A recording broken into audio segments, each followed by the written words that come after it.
তোমার সাথে এমন হয়েছে? রাত ঠিক 2টো, গ্রামের পাশের ওই রাস্তায় আমি একা হাঁটছিলাম। হঠাৎ পেছন থেকে কেউ খুব স্পষ্ট করে আমার নাম ধরে ডাকল, ফার্সি। আমি থমকে গেলাম, কারণ ওই রাস্তায় আমাকে কেউ চেনে না। বাতাস হঠাৎ ঠান্ডা হয়ে গেল, গাছগুলো নড়ল, কিন্তু চারপাশে কাউকে দেখা যাচ্ছিল না।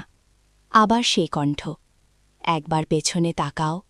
বলা হয়, জিন নাম ধরে ডাকলে তাকাতে নেই, কিন্তু ভয় আর কৌতূহল মিলিয়ে আমি তাকিয়েই ফেললাম। আমার সামনে দাঁড়িয়েছিল লম্বা এক ছায়া, পা মাটিতে ছুঁয়েছে না, চোখ দুটো লাল, মুখটা ধীরে ধীরে আমার মুখের মতো হয়ে গেল। সে ফিসফিস করে বলল, তুই তো আগেই মরে গেছিস।